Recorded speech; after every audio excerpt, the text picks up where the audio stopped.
నమస్తే. మీ పేరండి? నా పేరు మరకా భుజంగరావు, ఏలూరు పత్యాబాదం. ఏం చేస్తుంటారు సార్? నేను చిన్న స్మాల్ బిజినెస్ చేసుకుంటుంటాను. సార్, కూటమి ప్రభుత్వం అధికారంలోకి వచ్చి 10 నెలలు అవుతుంది సార్. చంద్రబాబు గారి పాలనపై మీ అభిప్రాయం ఏంటండి? చంద్రబాబు నాయుడు గారు ఇంత వయసు వచ్చినా కానీ మాకన్నా యంగ్లాగా ఆయన ఇలా ఈ విధంగా చేయడం అనేది చాలా ఆనందదాయకం. అలాగే కూటమి ప్రభుత్వం వచ్చిన తర్వాత పవన్ కళ్యాణ్ గారు, బీజేపీ గారు, సెంట్రల్ గవర్నమెంట్ సపోర్ట్ తోటి అదే ఈ గవర్నమెంట్ కనుక రాని పక్షంలో అయితే కనుక మన పరిస్థితి ఏంటి అంటే ఇక్కడున్న ఆస్తులు అన్నీ కూడా అమ్మేసుకొని అయితే ఇంకో చోట హైదరాబాద్, చెన్నై వెళ్ళిపోయే పరిస్థితి వచ్చేది. ఎందుకంటే ఆర్థిక పరిస్థితులు ఇప్పటికే ఇబ్బందిగా ఉన్నాయి.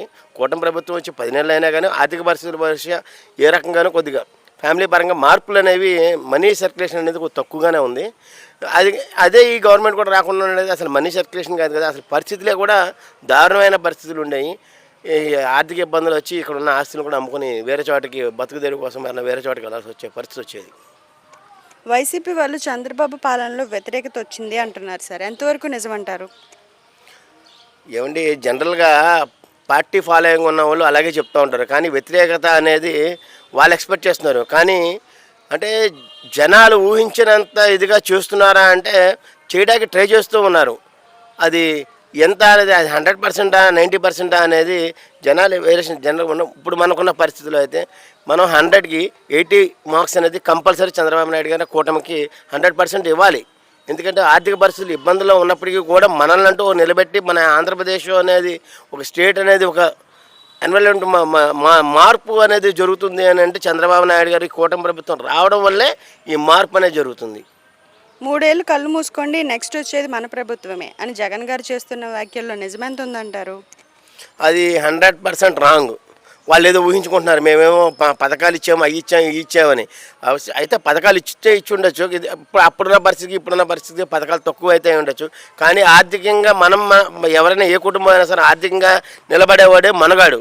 ఆర్థికంగా నిలబడలేనివాడు మనగాడు కాదు. ఎందుకంటే ప్రతి ఓడి చేయి చాపుకునే 1000 వచ్చిందా, నెలకు 1000 వచ్చిందా, లేదా అది సంవత్సరానికి 10,000 ఇచ్చారు, 20,000 ఇచ్చారు, అది కాదు కావాల్సింది. మన ఫ్యామిలీలో మన పిల్లలు మనకు సెటిల్ అయ్యారు. ఇప్పుడు మా పరిస్థితి ఎలా ఉందంటే, ఇప్పుడు మా పిల్లలు చదువుకున్నారు, బీటెక్ చదువుకున్నారు. ఆర్థికంగా వాళ్ళు ఏదైనా మంచి జాబ్ చేసుకుంటే వాళ్ళు ఇచ్చే 10,000, 20,000 ఏ రకంగా ఉపయోగపడుతుంది. ఎందుకంటే నెలకు 50,000, 60,000 తెచ్చుకున్నప్పుడు ఇది బెటరా, అది బెటరా ఆలోచన. ఇప్పుడు ఏంటంటే ప్రస్తుతం ఎంప్లాయ్మెంట్ మూవ్మెంట్ అనేది మనకు ఆంధ్రప్రదేశ్, మనకు చెన్నై, బెంగళూరు, ఇంకో చోట వెళ్ళకోకుండా మనకి ఆంధ్రప్రదేశ్లో అనేది ఎంప్లాయ్మెంట్ మూవ్మెంట్ అనేది వచ్చింది అనుకోండి, ఆటోమేటిక్గా మన పిల్లలు మన దగ్గర ఉంటారు. మన విజయవాడ దగ్గర లేదా మన విశాఖపట్నం దగ్గర ఉన్నారనుకోండి, ఆటోమేటిక్ మనకి ఎలా వస్తుందంటే మన ఫ్యామిలీ రిలేషన్షిప్ కూడా ఏంటంటే ఇప్పుడు బెంగళూరులో ఉంటారు. ఏదైనా ఎవరైనా వస్తే ఏదో పరిస్థితులు బట్టి ఇంట్లో ఏదైనా కార్యక్రమం జరిగిన, శుభకార్యం జరిగినా, ఏ కార్యక్రమం జరిగినప్పటికీ కూడా పిల్లలు అనేవాళ్ళు ఎక్కడో దూరంగా ఉన్నారు. వాళ్ళు వచ్చేటప్పటికి ఈ కార్యక్రమాలు అనేవన్నీ కూడా ముగిసిపోతున్నాయి. అదే మనకి విజయవాడ దగ్గర కానీ మన లొకేషన్లో మన పరిస్థితుల్లో మన దగ్గర ఏదైనా డెవలప్మెంట్ అయ్యి మన పిల్లలు ఇక్కడ ఉన్నట్టయితే ఇక్కడ ఆర్థికంగా బలపడతాడు. ప్లస్ ఫ్యామిలీ రిలేషన్షిప్, వీళ్ళెవరు అనేది కొంతమంది పిల్లలకి ఇప్పుడు తెలియట్లేదు. అసలు సంబంధాలు, బాంధవ్యాలు అనేది కూడా తెలియట్లేదు. అదే మన దగ్గరలో మన అట్మాస్ఫియర్లో మనకంటూ డెవలప్మెంట్ అయ్యి ఉంటే మన పిల్లలు మన దగ్గర ఉంటారు. మనం చుట్టం చూపుగా రావచ్చు, లేదా మనకు డిస్టెన్స్ని బట్టి వాళ్ళు రెగ్యులర్గా వస్తూ ఉంటే ఇలాగరా అని చెప్తే వాళ్ళకి కూడా ఫ్యామిలీ రిలేషన్, బంధాలు, బంధుత్వాలు అనేవి కూడా తెలుస్తాయి. ఎవరి పాలనలో తిరుమల దేవస్థానం ఏర్పాట్లు బాగున్నాయి అంటారు? తిరుమల దేవస్థానం మన జగన్ గారి పరిపాలన అయితే మరీ అద్దానం. ఎందుకంటే మేము కూడా మా ఎక్స్పీరియన్స్ కూడా భోజనం కూడా తినలేని పరిస్థితుల్లో తిరుమల దేవస్థానం అప్పుడు అంటే మాకున్న ఎక్స్పీరియన్స్. మేము ఆల్రెడీ తిరుమల దేవస్థానానికి వెళ్ళాము, సరదాగా ఫ్రెండ్స్తో పాటు వెళ్ళాము. అక్కడున్న పరిస్థితుల్లో ఫుడ్ కూడా తినలేని పరిస్థితిలో ఉంది. ఇప్పుడు చూస్తుంటే వడ, హాటు, స్వీటు కానీ భోజనం క్వాంటిటీ కానీ క్వాలిటీ కానీ చాలా మార్పు అనేది. అంటే మేమైతే వెళ్ళలేదు ఇంకా 9 నెలల నుంచి. వెళ్ళిన వాళ్ళు చెప్పే విధానాన్ని బట్టి చూస్తుంటే అది చాలా ఆనందదాయకము, చాలా ఉత్సాహభరితంగానే మళ్ళా వెళ్ళాలి అనే వాతావరణం అనేది తిరుమల దేవస్థానాన్ని ఇలా చేయడం అనేది చాలా ఆనందం. మెగా డిఎస్సి ఇన్నాళ్ళకు కూటమి ప్రభుత్వం నోటిఫికేషన్ రిలీజ్ చేసింది సార్, మీకు ఎలా అనిపిస్తుంది? మెగా డిఎస్సి జగన్ గారు డిఎస్సి అనేది ఇప్పుడు చదువుకున్న వాళ్ళ పరిస్థితి ఏంటంటే ఉద్యోగం ఎప్పుడు వస్తుందని ఆతృతగా ఎదురు చూస్తుంటారు.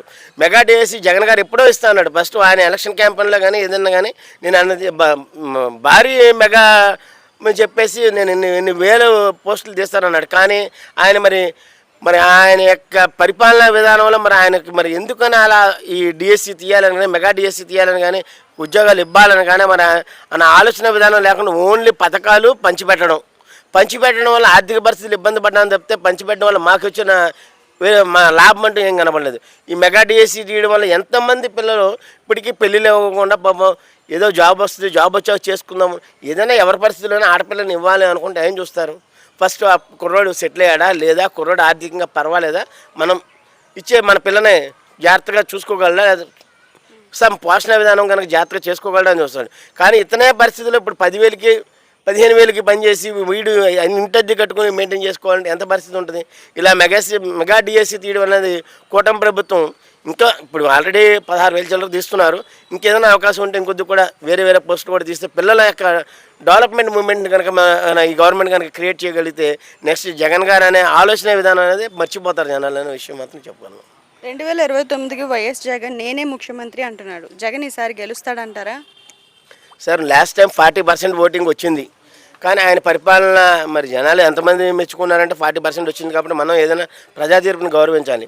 కానీ ఈసారి ఆ పర్సంటేజ్ అనేది బాగా డౌన్ఫాల్ ఏం అవుతుంది తప్పితే ఇంక్రీజ్మెంట్ అనేది అవదనే మాత్రం నా యొక్క ఆలోచన. ఎందుకంటే నేను అన్ని పార్టీలకి మూవ్మెంట్ చేసుకున్నాను. అన్ని పార్టీలు మనకి ఒక పార్టీ మీద మనమే స్టాండర్డ్ ఏం కాదు.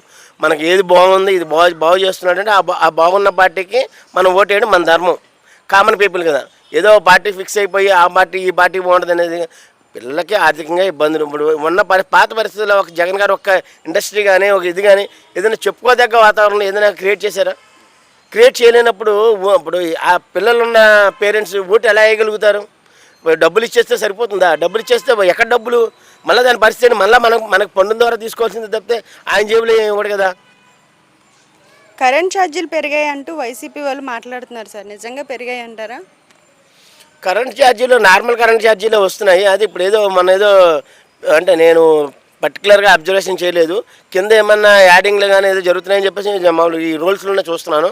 కానీ ఆ పాత పరిస్థితి కన్నా కరెంట్ ఛార్జీలు మొన్నటిదాకా బాగానే ఉన్నాయి. ఇప్పుడు ఈ సమ్మర్ మూమెంట్ అనేది ఇంకా మేము కరెంట్ బిల్లు పే చేయలేదు, పొజిషన్ చూసుకుని కానీ మేము మాట్లాడలేము. ఓకే సార్, నిత్యావసర రేట్లు ఎలా ఉన్నాయి సార్? జగన్ పాలనలో బాగున్నాయా, చంద్రబాబు గారి పాలనలో బాగున్నాయా? నిత్యావసర పరిస్థితులు నార్మల్గానే ఉన్నాయి మేడం గారు.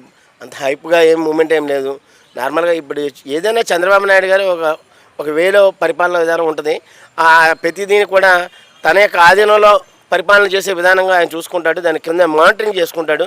జగన్ గారు ఆ విధంగా మానిటరింగ్ చేసుకోకుండా ఈ యొక్క నిత్యావసర వస్తువులను కూడా పెరిగేరా తరిగినా కానీ ఆయన పట్టించుకోకుండా ఆయనకున్న వెనకాల ఈ అధికారులు కూడా సరిగ్గా పట్టించుకోకపోవడం వల్ల ఆయన యొక్క మూమెంట్ అనేది అలా ఉంది. ఇప్పుడు ఈయన ఎప్పటికప్పుడు నిత్యావసర వస్తువులు కంట్రోల్లో పెట్టుకుంటారు ఈ కూటమి ప్రభుత్వం. అలాగే జనాలకు ఇబ్బంది లేకుండా చూడాలనే ఆలోచన విధానం అనేది ఉన్నదనేది మాకు చాలా ఆనందంగా ఉంది. మరి చంద్రబాబు హయాంలో నిరుద్యోగ సమస్య తీరుతుందంటారా? మేడం గారు వాళ్ళ టార్గెట్ 20 లక్షల ఉద్యోగాలు. వాళ్ళ యొక్క 5 years బాండ్లో 20 లక్షల ఉద్యోగాలు అంటే ఎంతమంది ఆర్థికంగా నిలబడతారు? ఇప్పుడు జగన్ గారి గవర్నమెంట్లో ప్రతి చదువుకున్న స్టూడెంట్ వెళ్ళేవాడు హైదరాబాద్ వెళ్ళేవాడు, లేదా చెన్నై వెళ్ళేవాడు, బెంగళూరు వెళ్ళాడు. స్టూడెంట్ తర్వాత పేరెంట్స్ ఏం చేస్తారు? ఇక్కడ మా అబ్బాయి అక్కడ ఉన్నాడు, ఆటోమేటిక్గా ఉన్న మూటముళ్ళు చదువుకుని ఆటోమేటిక్గా మేము కూడా ఒక ఫ్యామిలీగా పిల్లోడు ఎక్కడ ఉంటే అక్కడ మన వాళ్ళకి బాంధుత్వాలు కావాలి కాబట్టి ఎక్కడుంటే అక్కడికి వెళ్ళిపోవడానికి ట్రై చేస్తాము.